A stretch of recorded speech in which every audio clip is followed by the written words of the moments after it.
Fait que bonjour, je suis Marie-Pierre Leguillan en chirurgie vasculaire. Ça me fait plaisir aujourd'hui de vous présenter sur les anévrismes de l'aorte abdominale. On m'avait demandé de présenter particulièrement sur le type de chirurgie qu'on fait, soit la chirurgie ouverte ou les chirurgies par endoprothèse. Mais on va aussi un petit peu discuter de façon générale des anévrismes. On va voir un peu c'est quoi l'épidémiologie, quel genre d'anévrisme on traite, puis pourquoi on opère les gens qui ont des anévrismes, parce que la plupart du temps, ils font pas mal, à part quand ils sont rompus. Donc, c'est quoi le but d'aller opérer des patients qui ne souffrent pas d'aucun problème de santé autre que d'avoir un anévrisme? Et puis, je vous montrerai un peu du matériel qu'on utilise pour notre chirurgie ouverte. Si vous avez des questions, ben peut-être qu'on pourra y répondre plus à la fin. Ça me fera plaisir de répondre à vos questions. Donc, les anévrismes de l'aorte abdominale, ben écoutez, vous en voyez beaucoup sur les étages. Vous les avez vus après les chirurgies, mais vous ne les verriez pas avant. Ici, sur la photo, ce que vous pouvez remarquer, c'est que dans le fond, il y a deux types d'approches. On a discuté qu'il y a l'approche de la chirurgie ouverte, qui correspond à l'image de droite. Donc, ce que vous voyez ici entre les mains, c'est l'anévrisme qu'on a opéré récemment. En passant, c'est mon record. Il mesurait 11 cm de diamètre et il n'était pas rompu. Donc, disons que le patient, ça faisait plusieurs années qu'il était à risque de décéder, qu'il ne le savait pas. Donc, on a fait une chirurgie très rapide. Il est arrivé le vendredi, puis le samedi, il était déjà opéré. Donc, tout ce que vous voyez là, c'est pas un utérus avec un bébé dedans, c'est bel et bien un anévrisme de l'aorte abdominale. Ce que vous voyez ici, c'est le grêle qui est un petit peu plus rétracté. De l'autre côté, l'image où on voit la salle d'opération, ça représente les chirurgies par endoprothèse. Donc, vous pouvez constater que c'est pas du tout le même genre d'opération. Premièrement, on travaille plus au niveau des aines au lieu de travailler au niveau de l'abdomen, contrairement ici où vous voyez que c'est une incision abdominale. C'est une chirurgie qui nécessite la présence de fluoroscopie, étant donné que c'est de cette façon-là qu'on réussit à bien positionner notre endoprothèse. Fait que ça, c'est donc deux setups complètement différents. Alors, si on discute un petit peu des anévrismes de l'aorte abdominale, bon, il y a eu des descriptions qui ont été faites dès le 16e siècle, mais c'est plus évidemment dans les années 1950-60 qu'on a commencé à en parler un petit peu plus. Au début, on a essayé certaines techniques pour les réparer, soit la ligature de l'aorte, donc oui, c'est très bien parce que l'anévrisme, après ça, ne peut plus saigner ou rompre. Le problème, c'est que ça coupe évidemment la circulation complètement au niveau des membres inférieurs, ce qui n'est pas le but souhaité. Ils ont essayé aussi des techniques pour aller encercler l'anévrisme en pensant qu'en l'encerclant, on empêcherait de continuer à grossir puis d'éclater, mais ce n'était pas très efficace. Ils ont aussi déjà essayé d'induire directement la thrombose d'un anévrisme en injectant à l'intérieur des substances pour éviter qu'il éclate, mais ça ne donnait pas des bons résultats. Pourquoi il y a une photo d'Albert Einstein? C'est qu'Albert Einstein avait un anévrisme, puis en 1949, on ne sait pas trop si c'est parce que l'anévrisme était symptomatique ou s'il était rendu très gros, mais lui, il a eu une intervention, une technique où ils ont essayé de mettre un espèce de produit un peu chimique au niveau de l'anévrisme pour induire une réaction inflammatoire, puis en ayant une réaction inflammatoire, il pensait que ça allait contenir l'anévrisme puis l'empêcher d'éclater. Il a quand même survécu 6 ans avec cette technique-là, mais il a fini par en décéder en 1955. Le premier chirurgien qui a réussi à faire une opération pour un anévrisme de l'aorte abdominale, c'est un Français en 1951. Et à l'époque, il a utilisé une greffe cadavérique pour remplacer l'anévrisme qu'il réparait. C'est seulement dans les années 60 où des Américains ont commencé à développer la technique qu'on connaît maintenant, c'est-à-dire d'ouvrir l'anévrisme et de remplacer cet anévrisme-là par un greffon synthétique. C'est Creech puis DeBakey qui ont plus popularisé cette technique-là puis qui l'ont développée dans les années 66. Ensuite de ça, pendant plusieurs années, il n'y a pas eu beaucoup d'avancées au niveau chirurgical, au niveau de l'anévrisme. C'est sûr qu'il y a eu des avancées au niveau anesthésie, au niveau traitement des patients, mais la dernière avancée qui a beaucoup révolutionné le traitement des anévrismes de l'aorte abdominale, c'est les endoprothèses. C'est un Argentin, Juan Parodi, qui en 1991 a publié sur la technique d'une endoprothèse vasculaire pour traiter un anévrisme de l'aorte abdominale. Depuis 1991, les endoprothèses ont beaucoup évolué. Évidemment, c'est comme n'importe quoi. Au début, il y avait beaucoup de problèmes techniques avec les endoprothèses. Puis au fil des années, on a développé des nouvelles endoprothèses avec des technologies qui sont améliorées, puis aussi une meilleure compréhension de comment ça fonctionnait l'endoprothèse. On connaissait très bien la chirurgie ouverte parce que ça fait plusieurs dizaines d'années qu'elle est faite, mais ça, c'était nouveau, donc ça a été vraiment des avancées au fil des années, puis on continue à encore découvrir des choses ou qu'on ne connaissait pas au sujet des endoprothèses. Donc, si on parle d'un anévrisme, qu'est-ce que c'est un anévrisme? Bien, la définition, c'est qu'évidemment, comme vous savez, toute artère est supposée avoir un certain diamètre moyen. Et quand on dépasse ce diamètre-là de plus de 50 on estime qu'à ce moment-là, on parle d'un anévrisme. Alors, donc, pour vous donner une idée, au niveau de l'aorte abdominale chez un homme, le diamètre normal d'une aorte, c'est de 2 à 2,5 cm. Donc, si on parle de 2 cm puis qu'on ajoute 50 à ça, à partir de 3 cm, en théorie, on peut commencer à parler d'un anévrisme. La plupart des anévrismes qu'on opère, ce sont des anévrismes de l'aorte abdominale infrarénale. Sur le dessin ici, si on se situe un peu au niveau anatomique, ce que vous voyez, donc en haut ici, on a le cœur. Ce que vous voyez ici, c'est l'aorte thoracique, qui part au niveau de la valve aortique, et puis l'aorte ascendante, l'aorte transverse, l'aorte descendante, on ne parlera pas de ça aujourd'hui, est rendu ici, donc au niveau du diaphragme, là on rentre dans l'abdomen, et on a ici ce qu'on appelle l'aorte abdominale. Les deux petits bouts d'artères que vous identifiez ici, ce sont les artères rénales. Elles ont une grande importance, on va pouvoir en discuter un petit peu plus tard au niveau chirurgical. Ensuite de ça, l'aorte se divise en deux au niveau des iliaques, qu'on appelle les iliaques communes. Les deux petits bouts qui sont ici, ce sont les iliaques internes qui donnent l'irrigation principalement dans le petit bassin. Et passé cette bifurcation-là, on tombe au niveau de l'iliaque externe. Tout ça, c'est encore au niveau de l'abdomen. Et rendu ici, l'iliaque externe continue pour donner ce qu'on appelle la fémorale commune. Donc ça, c'est l'anatomie, si on veut, normale chez un patient. C'est sûr qu'il manque quelques artères, là, parce qu'on n'a pas mis les artères mésentériques, tout ça. Mais disons que pour le but de la présentation, c'est plus facile de le comprendre. Ce que vous voyez en bas, c'est différents types d'anévrismes. Donc, ils sont presque tous infrarénaux, c'est-à-dire en dessous des artères rénales. Et un concept aussi qui est bien important, on va y revenir un peu plus tard quand on parlera de la chirurgie, des techniques chirurgicales, c'est ce qu'on appelle le collet infrarénal. Qu'est-ce que c'est le collet infrarénal? C'est la distance qu'il y a entre les artères rénales et le début de l'anévrisme. Donc, cette distance-là est importante pour nous parce que quand on veut faire la chirurgie ouverte, c'est l'endroit où on va utiliser notre clamp pour clamper l'aorte. Fait qu'on doit avoir un espace pour le placer. Puis au niveau de l'endoprothèse, on va en discuter aussi, mais c'est très important pour avoir une bonne couverture. Donc, comme je le disais, les anévrismes infrarénaux, c'est la majorité des anévrismes. Il y en a 5 qu'on décrit comme suprarénaux. Les suprarénaux, c'est ceux qui impliquent les artères rénales, c'est-à-dire qu'il y a encore, l'aorte à ce niveau-là est anévrismale. Donc, ce que ça veut dire, c'est que premièrement, on doit clamper au-dessus des artères rénales. Donc, vous pouvez en conclure que si on doit clamper la circulation au niveau des reins, ça peut entraîner des conséquences assez négatives d'insuffisance rénale puis éventuellement d'hémodialyse.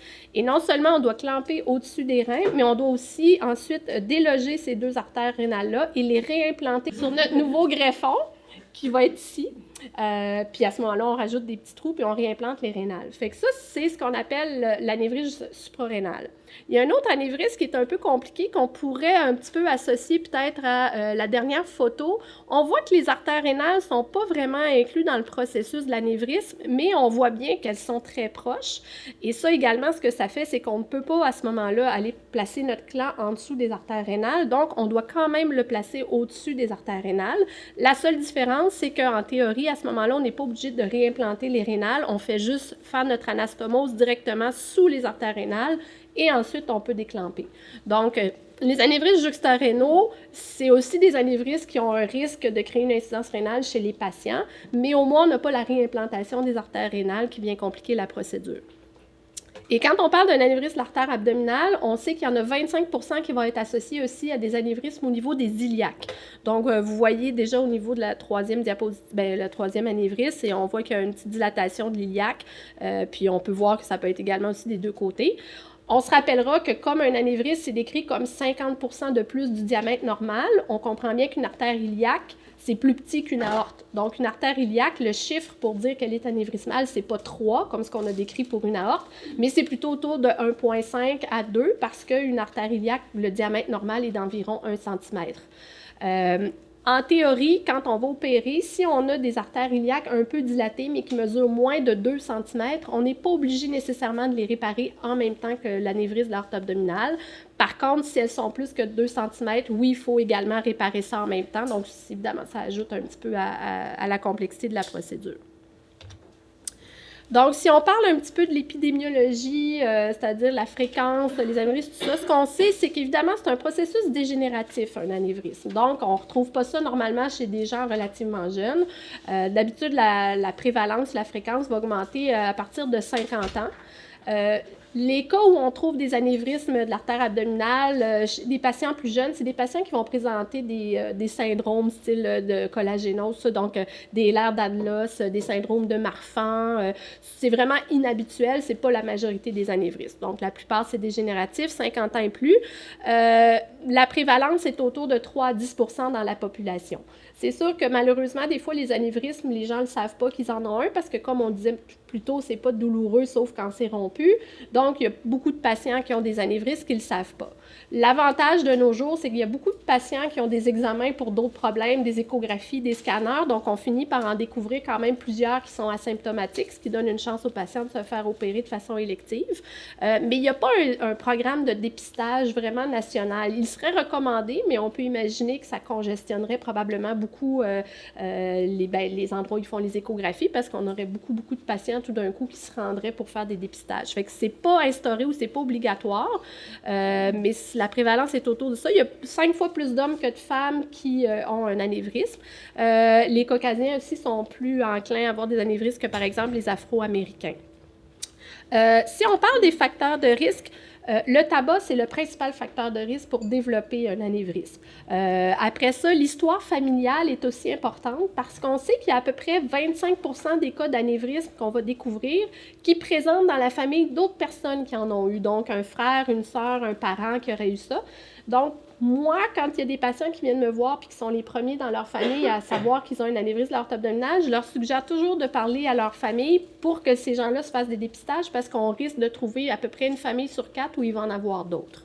Mais disons que la majorité des anévrismes, c'est un patient dans une famille qui, à un moment donné, développe ça. Puis évidemment, dans les autres facteurs de risque, comme on le mentionnait, comme on n'a pas ça en jeune âge, l'âge devient un facteur de risque. Puis également, d'être un homme, c'est plus à risque de développer un anévrisme que quand on est une femme.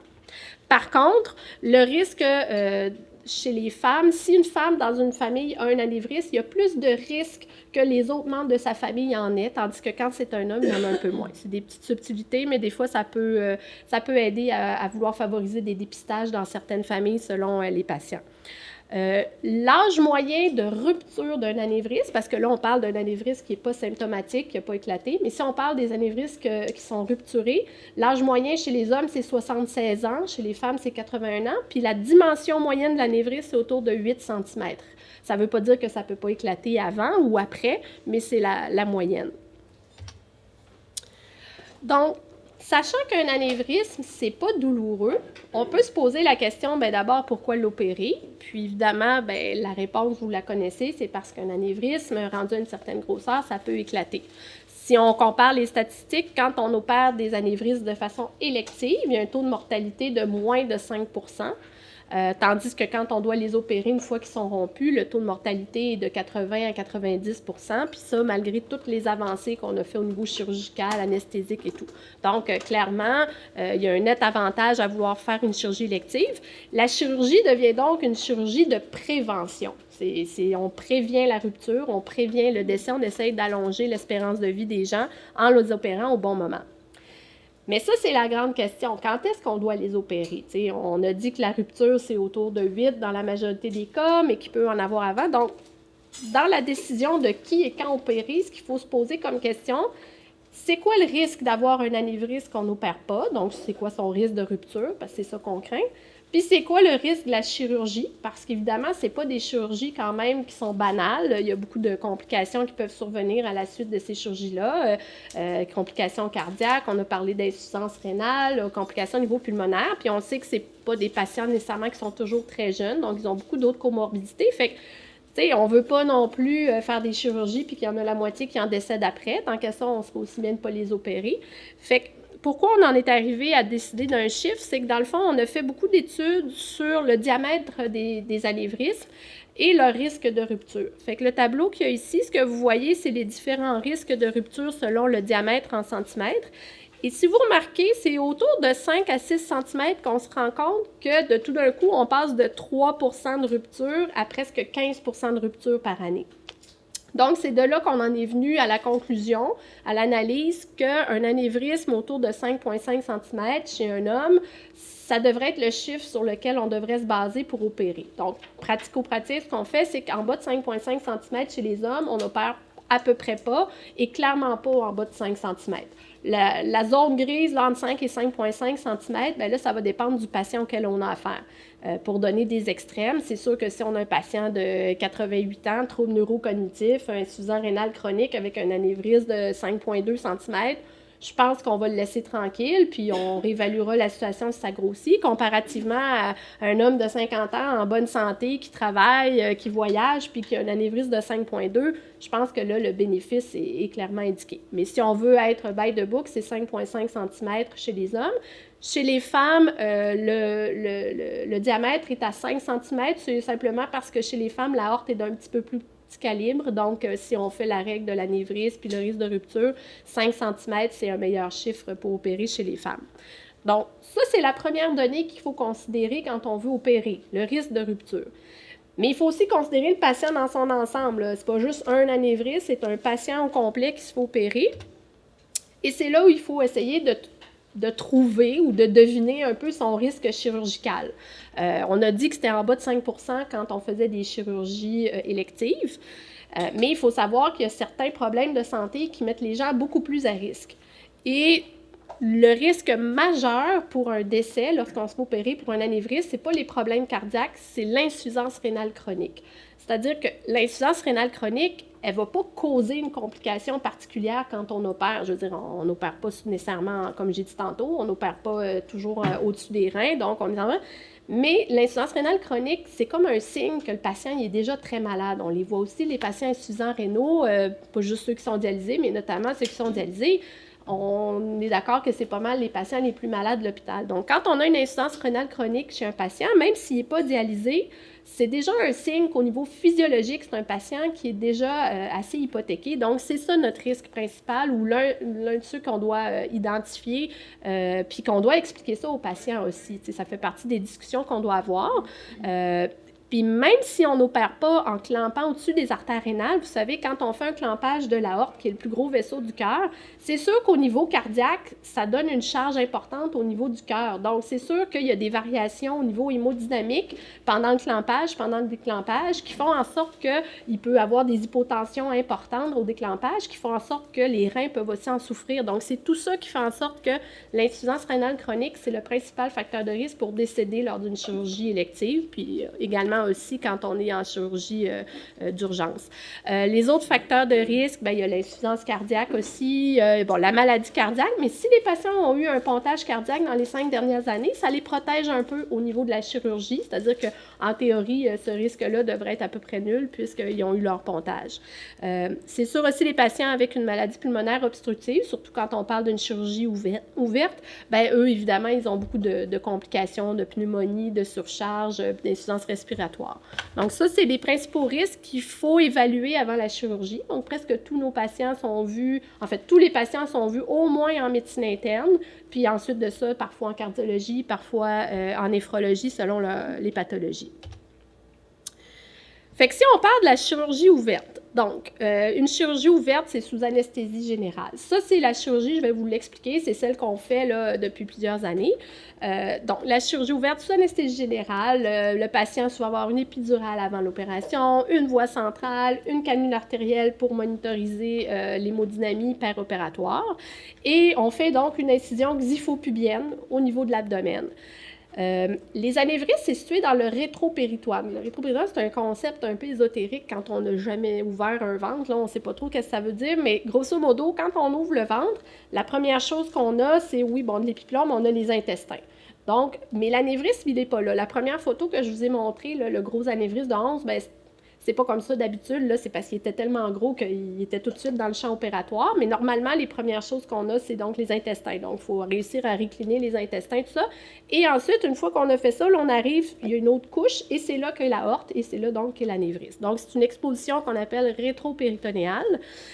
Puis le concept de la chirurgie, bien, on a parlé de clampage. C'est quoi le clampage? Bien, c'est ça, c'est qu'évidemment, à un moment donné, on veut ouvrir l'anévrisme pour le réparer puis remplacer cet anévrisme-là par notre prothèse. Mais on se comprend bien qu'on est dans une aorte, fait qu'on ne peut pas avoir une aorte ouverte béante comme ça. Donc, il faut clamper. Et ça, c'est un concept très important. On a discuté tout à l'heure du clampage infrarénal. Donc, sur la photo ici, on ne voit pas, mais les artères rénales seraient situées à peu près juste en haut du clan ici.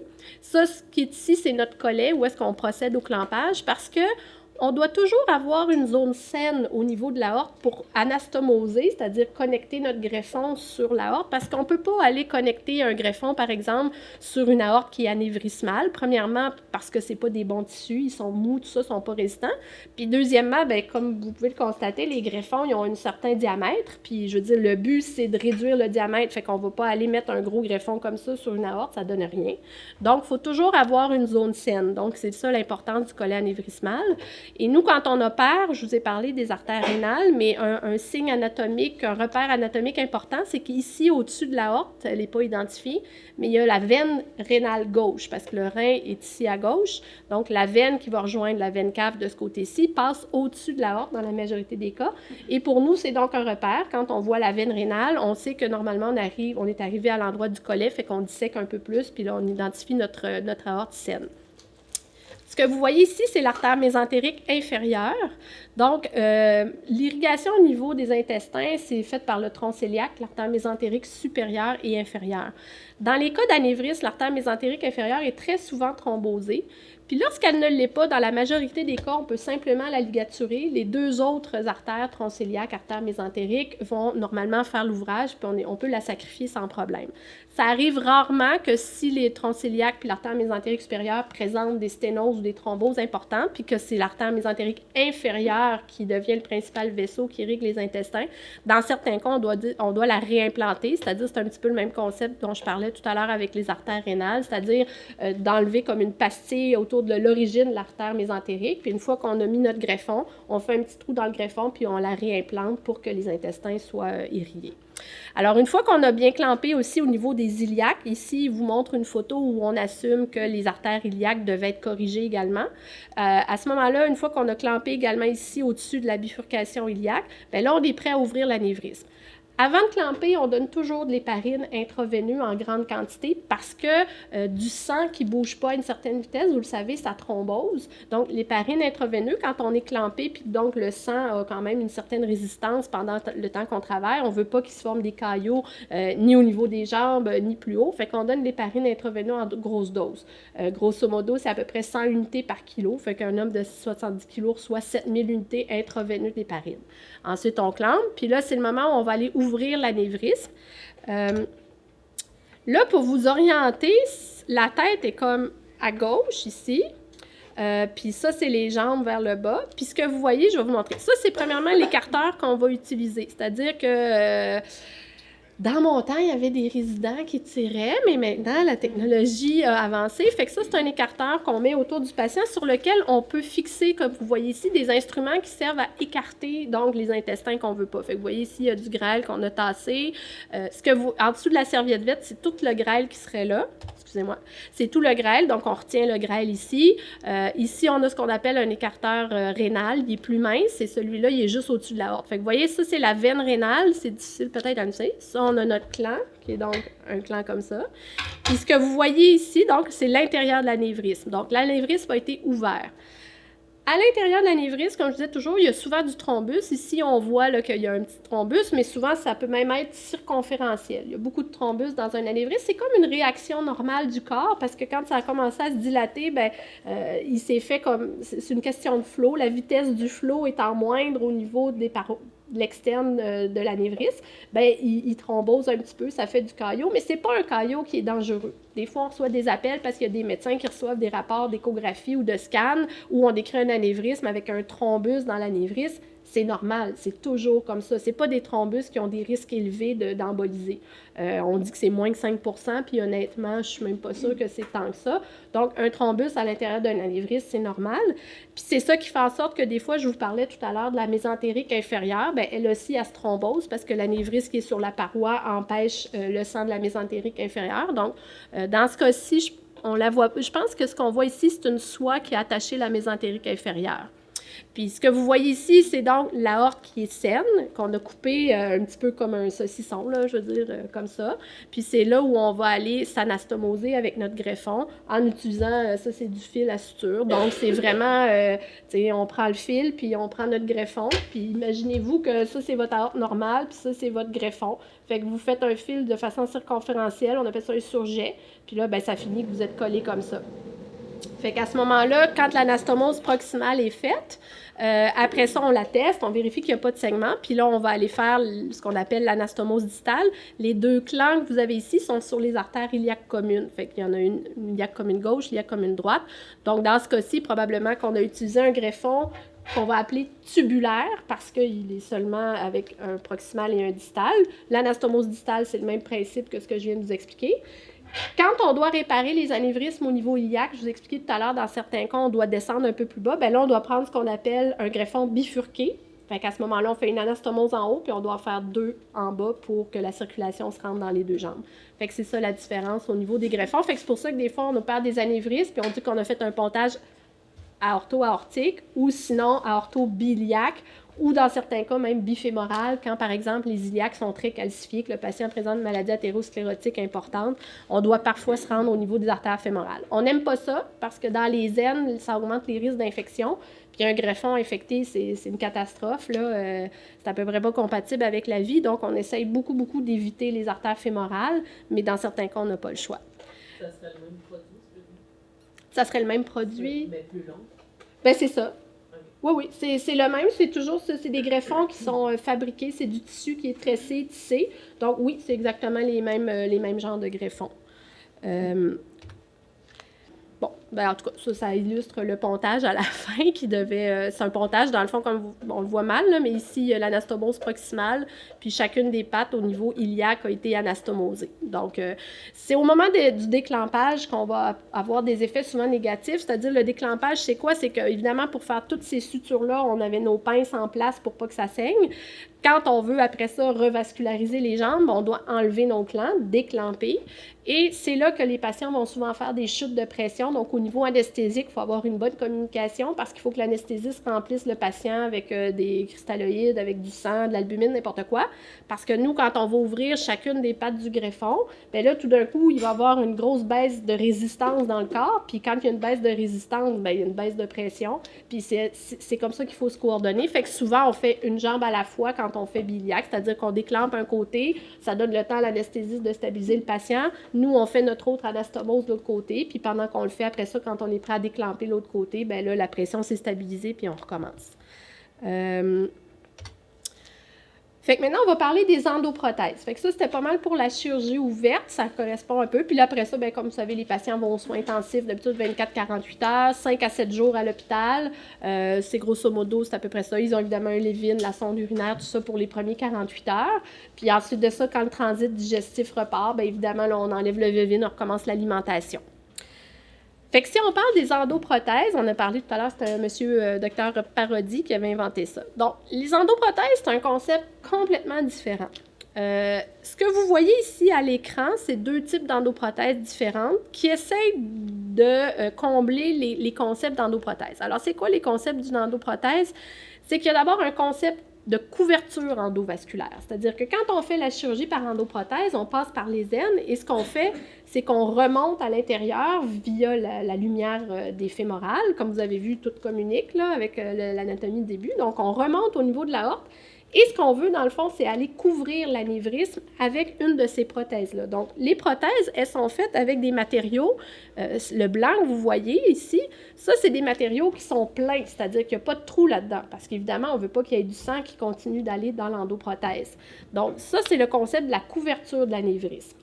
Ensuite de ça, il y a un concept d'apposition qu'on appelle proximale et distale. Ça veut dire que si on ne veut plus qu'il y ait du sang qui passe dans l'anévrisme, une fois qu'on a mis notre prothèse à l'intérieur de l'aorte, il faut qu'elle soit bien collée, la prothèse de l'intérieur, sur les parois. S'il y a un espace entre notre endoprothèse et l'aorte qu'on appelle native du patient, bien, le sang va continuer à couler. Oui, il va y en avoir dans l'endoprothèse, mais il va y en avoir aussi à côté, puis ça va continuer à faire grossir l'anévrisme, fait que c'est comme si on n'avait rien fait. C'est ça qu'on appelle les endofuites. Je vais vous les montrer tout à l'heure. Donc, le concept d'apposition, il faut qu'il y ait une très bonne apposition proximale et distale également au niveau des deux pattes, parce qu'une endoprothèse, c'est toujours bifurqué.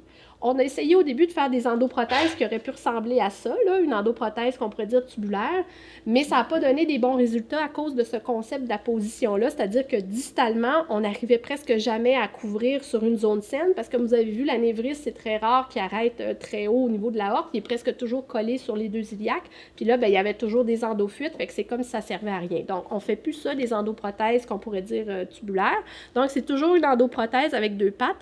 Et souvent, ces endoprothèses-là, c'est des endoprothèses qui sont en 2 ou 3 composantes. On le voit peut-être pas très bien ici, peut-être j'aurai d'autres diapositives, ça sera meilleur, mais principalement, il y a au moins 2 composantes, c'est-à-dire une première qu'on va appeler le corps de l'endoprothèse, qui correspond à la partie supérieure, plus une patte, plus un petit début de patte de l'autre côté. Et ensuite de ça, on va rajouter une autre extension qu'on appelle. Donc, c'est toujours des endoprothèses qui ont 2 ou 3 composantes. Ce n'est pas juste une seule composante. Puis vous allez voir tout à l'heure qu'est-ce que ça peut créer comme problème. Donc, ça, c'est un concept d'apposition. Puis le dernier concept, c'est un concept de stabilisation. C'est-à-dire que, imaginez-vous que dans une aorte, la pression moyenne chez les patients, c'est 120-140. Donc, cette prothèse-là, il faut qu'elle soit assez bien faite pour pas qu'elle bouge, parce que imaginez-vous que vous recevez à toutes les secondes à peu près 120 ou 140 mm de mercure de pression, c'est sûr qu'elle va avoir tendance à descendre, puis évidemment, une prothèse qui se ratatine, c'est pas super bon.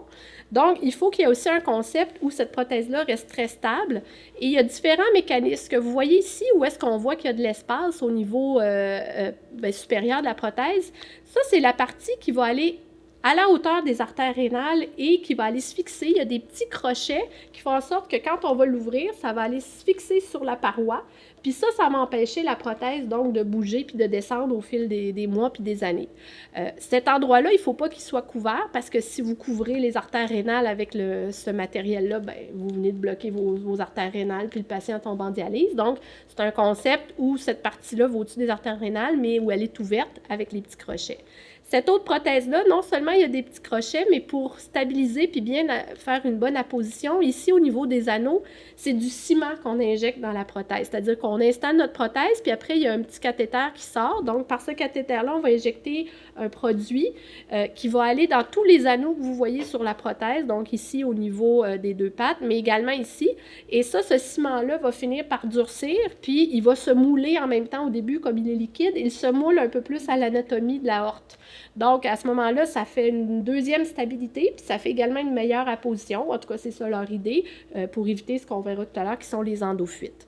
Donc, une endoprothèse, c'est comme vous pouvez constater, là, ça n'a rien à voir avec la chirurgie ouverte, fait qu'il fallait vraiment avoir une bonne imagination pour penser à ça. Le problème des endoprothèses, entre autres, c'est qu'on ne peut pas les faire à tout le monde. Puis souvent, ce qu'on explique aux patients, c'est qu'il y a des limitations qu'on appelle anatomiques. Là, ça a l'air un peu compliqué, c'est juste que je voulais avoir l'air super intelligente, mais en fait, c'est juste que ça, c'est le genre de feuille qu'on utilise pour faire beaucoup de mesures. Et dans une endoprothèse, le concept le plus important, c'est ce que je vous ai décrivé tout à l'heure, c'est le collet. Donc, on se rappelle que le collet, c'est la distance qu'il y a entre l'artère rénale, qui est la plus basse, et la portion distale d'artère saine, donc juste au moment où là, ça commence à devenir un anévrisme. Donc ça, cette longueur-là de collet est très importante. Pourquoi? Parce que c'est l'endroit où on va être collé sur notre paroi de l'aorte, puis c'est ça qui va faire que notre prothèse va empêcher le sang de descendre.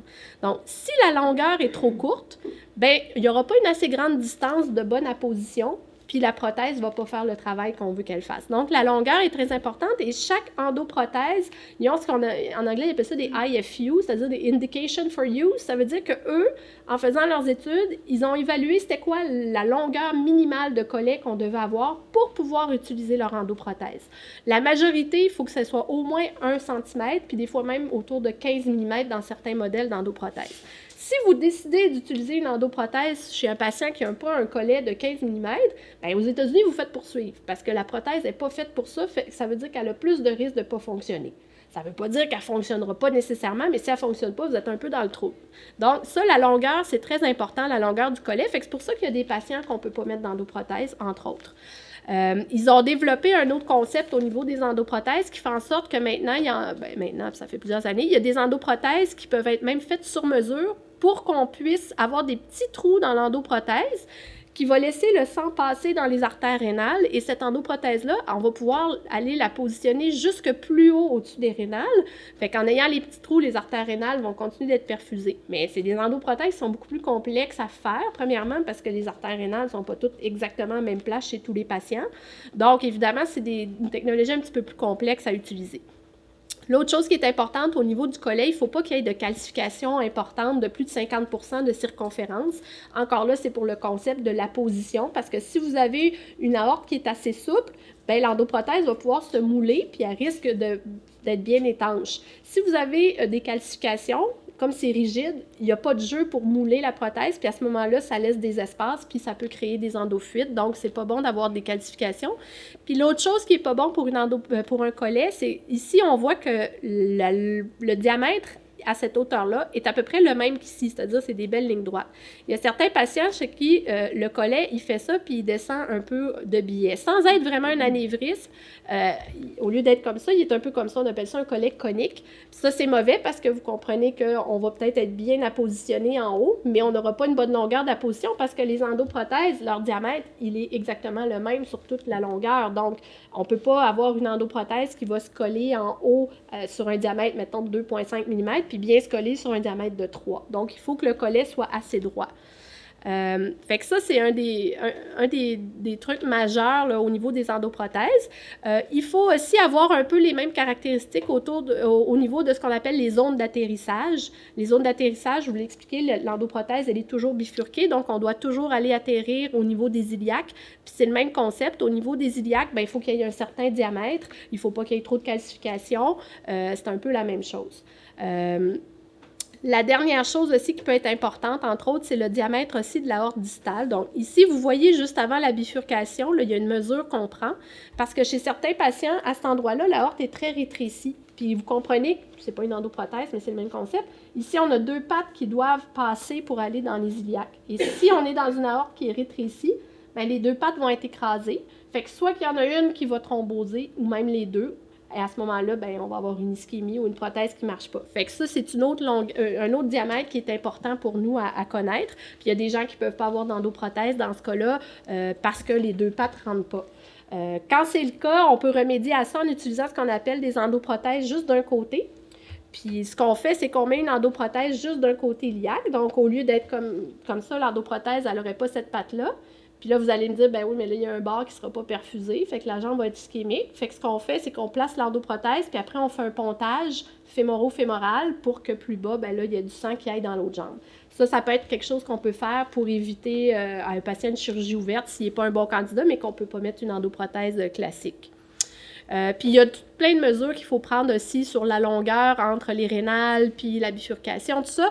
Parce que ces prothèses-là, elles ont certaines dimensions. On ne peut pas les faire toutes sur mesure. Fait que, tu sais, elles ont certains diamètres, puis les extensions ont aussi certains diamètres. Il faut qu'on soit capable de jouer avec ça pour faire un peu du bricolage, mais on ne peut pas aller en dehors de certaines grosseurs. Tu sais, ça ne se peut pas, par exemple, avoir ici une artère iliaque qui serait grosse de 3 cm. Il n'y a aucune endoprothèse qui va pouvoir fitter ça. Fait que dans ce cas-là, on peut pas atterrir, donc on ne peut pas faire l'endoprothèse. Fait que ça, c'est le concept des endoprothèses. Les avantages d'une endoprothèse, bien, on le sait que ça peut être fait sous-régional. Fait que pour certains patients, évidemment, c'est un net avantage chez les gens qui sont pulmonaires chroniques ou des patients très âgés où on ne veut peut-être pas faire une anesthésie générale. C'est possible en théorie de le faire sous-régional avec une épidurale. La seule chose, c'est que c'est quand même pas une chirurgie pendant 2-3 heures de temps qui est si le fun à avoir. T'es couché en Jésus-Christ, t'es tout nu, il fait frais dans la salle, t'as les spots dans la lumière. Fait que des fois, il y a des patients 2-3 heures de temps sous-régional, c'est un peu dur. La table c'est pas un lit du Reine Élisabeth, là. C'est une table de salle d'op assez dure. Fait qu'il y a des patients qui ne tolèrent pas la régionale. Fait que oui, on peut le faire en théorie, puis on le fait dans certains cas, mais il y a quand même, parfois, les patients doivent quand même avoir une anesthésie générale, des fois ne serait-ce que pour le confort. L'autre avantage de l'endoprothèse, c'est la convalescence. Vous l'avez vu sur les étages. Évidemment, une endoprothèse, c'est 2 incisions dans les aines. Je veux dire, le lendemain, il y a certains patients qui sont déjà prêts à partir parce qu'on n'a pas été obligé d'aller ouvrir le ventre. Donc, il n'y a pas d'iléus, il n'y a pas eu de gros changements hémodynamiques, tout ça. Donc, ça, c'est un net avantage. Puis même la convalescence aussi à la maison, c'est 2 semaines, ils sont corrects comparé à 2-3 mois pour ceux qui ont la chirurgie ouverte.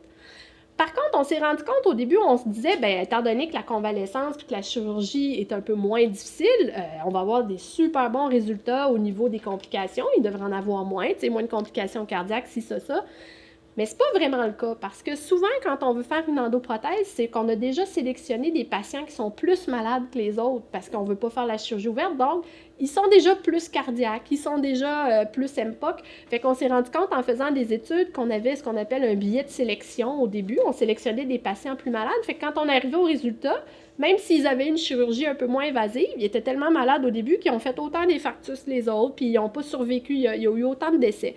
Fait qu'on ne peut pas dire que ça a amélioré beaucoup ces chiffres-là, mais ça permet quand même à certains patients qui n'auraient pas pu avoir la chirurgie ouverte de pouvoir, dans certains cas, avoir une procédure pour corriger leur anévrisme, mais ça ne veut pas dire qu'il n'y a pas de risque cardiaque ou tout. Puis il faut se rappeler que quand on fait les endoprothèses, évidemment, on fait ça sous fluoroscopie, il faut injecter de l'iode. Donc, c'est sûr qu'au niveau de l'insuffisance rénale, ça aussi, ça peut avoir un impact. Les inconvénients les complications qui sont propres aux endoprothèses, comme on a dit tout à l'heure, c'est qu'il y a des limitations anatomiques. Donc, si on n'a pas le collet qu'on veut, si le collet est conique, s'il est trop calcifié, ça va éliminer d'emblée le patient pour une endoprothèse. Tandis qu'en théorie, une chirurgie ouverte, là, si on oublie le patient et qu'on pense juste à la technique de la chirurgie ouverte, tout le monde peut l'avoir. Je veux dire, on peut faire ça à tout le monde. Tout le monde a la bonne anatomie pour une chirurgie ouverte, mais ce n'est pas le cas pour une endoprothèse. L'autre chose, c'est le concept des endofuites. Bon, ça, c'est quoi une endofuite? Il y a juste ça avec des endoprothèses, ça n'arrive pas avec la chirurgie ouverte. Comme je vous expliquais tout à l'heure, vous voyez ici, ce que vous voyez, c'est que dans le fond, tout ce qui est en rouge, c'est des endroits où l'endoprothèse, elle n'est pas bien collée au niveau de la horte. Donc, oui, il y a du sang qui passe dedans, mais on voit qu'il y a du sang qui peut passer entre l'endoprothèse puis la paroi de la horte. Et ça, ça s'en va direct dans l'anévrisme, puis ce que ça fait, c'est que ça va continuer à le faire gonfler, puis à ce moment-là, le risque de rupture est toujours le même. Donc, il y a des endofuites qui sont vraiment mauvaises, comme celle-là, le type 1A, celle qui vient d'en haut, et le type 1B, où on aurait, mettons, une mauvaise apposition au niveau iliaque, puis il y a du sang qui pourrait, après avoir passé dans la prothèse, refouler vers le haut dans l'anévrisme. Ça, c'est très mauvais. Les endofuites de type 1A et 1B, il faut les corriger, parce que si on ne les corrige pas, c'est comme si à peu près on n'avait rien fait. Les autres types d'endofuites, ce que vous voyez ici, c'est ce qu'on appelle les artères lombaires. Quand on ouvre l'anévrisme, c'est sûr qu'on a clampé en haut puis en bas quand on fait la chirurgie ouverte, mais quand on ouvre l'anévrisme, les artères lombaires, celles-là, on n'a pas pu les clamper. Donc, nous, ce qu'on fait en chirurgie ouverte, c'est que là, ça saigne, fait que rapidement, on doit tout attacher ces artères lombaires-là. Mais quand on fait une endoprothèse, on n'a pas accès aux artères lombaires, on n'est pas dans le ventre, on est juste dans les aines. Donc, ces artères lombaires-là, parfois, vont continuer à être perfusées parce qu'évidemment, c'est tout un réseau de collatéral, puis tout ça. Donc, c'est pas parce qu'on met une endoprothèse qu'on les bloque. Comme c'est de la basse pression, c'est pas comme du sang qui arrive directement du cœur puis qui fait l'endofuite de type 1A, souvent, les endofuites de type 2, on n'est pas obligé de les traiter. Fait qu'on le sait qu'ils sont là, mais on ne les traite pas. Ce qui va nous donner un signe si elles deviennent plus à haute pression, c'est que si on fait des suivis puis qu'on voit que l'anévrisme continue de grossir, à ce moment-là, on va être obligé de les corriger parce qu'on aura le concept de dire que l'anévrisme doit se stabiliser ou rétrécir, on ne l'a pas. Fait qu'on en conclut que l'endofuite de type 2B est plus importante qu'on pensait. D'autres types d'endofuites, je vais vous expliquer pourquoi il y en a d'autres. Tu sais, je vous ai expliqué tout à l'heure que l'endoprothèse, c'est toujours au moins 2 composantes. On le voit un petit peu mieux ici. Fait que ça, c'est ce qu'on appelle le corps principal. Puis ici, ça, c'est l'autre composante qu'on va aller insérer. Puis ici, il faut qu'il y ait une zone de chevauchement d'à peu près 1 cm entre le corps principal puis l'extension qu'on a mis. Si pour une raison quelconque, le chevauchement n'est pas suffisant, ben il peut y avoir à ce moment-là une fuite qui se crée entre ces 2 composantes-là qui va créer une endofuite. Puis ça aussi, il faut les corriger. Puis finalement, les autres endofuites type 3B ou 4, c'est quand le matériel, l'endoprothèse, a été abîmé. Des fois, ça peut être au moment de la manipulation, quand on passe des cathéters, quand on fait des enjeux. C'est plutôt rare, surtout là, depuis qu'ils ont changé un peu, parce qu'au début, quand ils ont fait des endoprothèses, ils n'utilisaient pas les mêmes matériaux. Puis il y a certains matériaux qui se désagrégeaient plus que d'autres. Fait que disons que c'est beaucoup plus rare maintenant, ce type d'endofuite. Fait que ça, c'est une autre limitation ou une autre inconvénient de l'endoprothèse, c'est ce genre d'endofuite-là. C'est vraiment fâchant, une endofuite, parce que des fois, on essaye de tout boucher. Là, après, en radiologie, là, on essaye de boucher ça avec des colles, on met de la colle, on fait tout, puis ça continue, puis l'anévrisme continue. Fait que c'est vraiment un concept qui est pas le fun. Fait que ça, au début, quand on a eu les endoprothèses, là, ça a été wouhou, le miracle, l'endoprothèse, la chirurgie est super facile, les patients ont une bonne convalescence. Fait que là, on s'est garoché sur les endoprothèses.